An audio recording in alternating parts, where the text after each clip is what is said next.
بھائیوں کہ آپ کی دعاؤں کے لیے بہترین وسیلہ ہے۔ یہ نیکی، بہت ساری نیکیاں آپ کی دعاؤں کے لیے وسیلہ ہیں۔ کسی کی ذات کا وسیلہ تو درست ہی نہیں،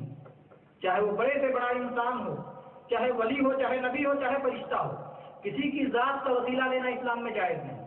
عمل کا وسیلہ لینا جائز ہے، جس میں سے والدین کی خدمت بہت بہترین وسیلہ ہے۔ جناب محمد رسول اللہ صلی اللہ علیہ وسلم نے ایک بار اپنے صحابہ کرام کے سامنے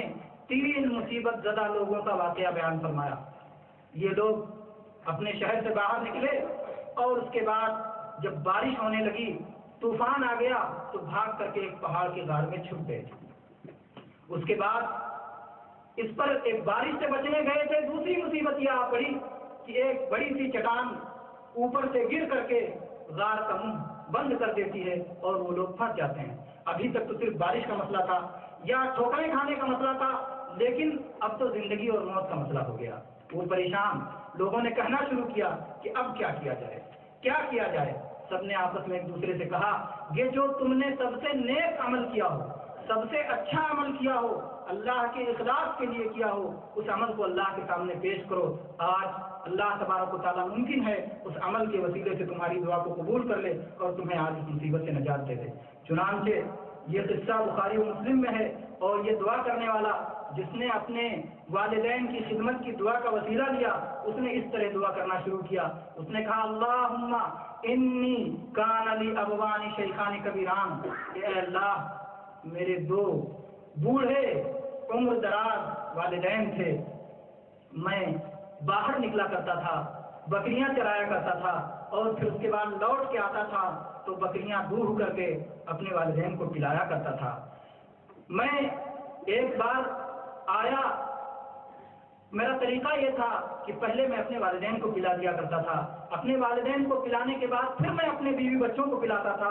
لیکن ایک بار میں کچھ دور نکل گیا، واپس ہوا تو تاخیر ہو گئی اور میرے والدین سو گئے۔ میں نے یہ نہیں چاہا کہ میں انہیں بیدار کر دوں، میں نے انہیں جگانا نہیں چاہا، والدین سوتے رہے اور والدین کے سرانے میں اپنے دودھ کے پیالے کو لے کر کے کھڑا رہا۔ میرے چھوٹے چھوٹے بچے میری قدموں پر بلکتے رہے، روتے رہے۔ میرے بھائیوں، جو بچے والے ہیں وہ احساس کر سکتے ہیں کہ بچوں کی محبت ایک باپ کے دل میں کیسی شدید ہوتی ہے، اور خصوصاً جب بچہ تڑپ رہا ہو بھوک سے یا پیاس سے، وہ کہتا ہے کہ میرے ماں باپ سو رہے ہیں اور میں دودھ کا پیالہ لے کر کے ان کے سرانے کھڑا ہوں کہ جاگے تو پلاؤں، اور میری صورتحال یہ ہے کہ میرے بچے میرے سامنے بلک رہے ہیں، وَالصِّبْيَةُ يَتَضَاغَوْنَ، میرے بچے بلک رہے ہیں، تڑپ رہے ہیں، رو رہے ہیں، لیکن میں نے یہ نہیں چاہا کہ عادت کے خلاف کروں، والدین کو پہلے پلاؤں جیسا کہ میری عادت تھی، جبکہ والدین سے ناراض نہیں ہوتے، بلکہ ممکن ہے کہ اس کے والدین کہتے کہ تو نے اپنے بچوں کو کیوں نہیں پلایا تھا، لیکن اس کے باوجود والدین کی یہ شفقت جاننے کے باوجود اس نے اپنے والدین کو ترجیح دی اور اس نے کہا کہ اے اللہ، اگر میں نے یہ عمل اسی طرح کرتا رہا، میں ان کے سامنے سرہانے کھڑا رہا دودھ کے پیالے کو لے کر کے، یہاں تک کہ فجر روشن ہو گئی، صبح ہو گئی اور اس کے بعد میرے والدین بیدار ہوئے تو میں نے ان کو پہلے پلایا اور اس کے بعد اپنے والدین کو پلایا۔ اے اللہ، اگر میں نے یہ اخلاص سے تیری رضا کے لیے کیا تھا تو آج ہمیں اس مصیبت سے نجات دے دے۔ چنانچہ اللہ کے نبی پاک صلی اللہ علیہ وسلم فرماتے ہیں کہ چٹان تھوڑی سی کھسک گئی اور جو ہے باہر آسمان نظر آنے لگا۔ تو میرے بھائیوں، یہ والدین کی خدمت ایک بہترین عمل ہے جس کے وسیلے سے آپ اللہ تبارک و تعالیٰ سے دعا کر سکتے ہیں۔ اس کے مقابلے میں اگر آپ نے والدین کی ناراضگی مول لے لی اور آپ نے والدین کی بد دعا لے لی تو یہ آپ کے لیے بہت بڑی مصیبت ہے۔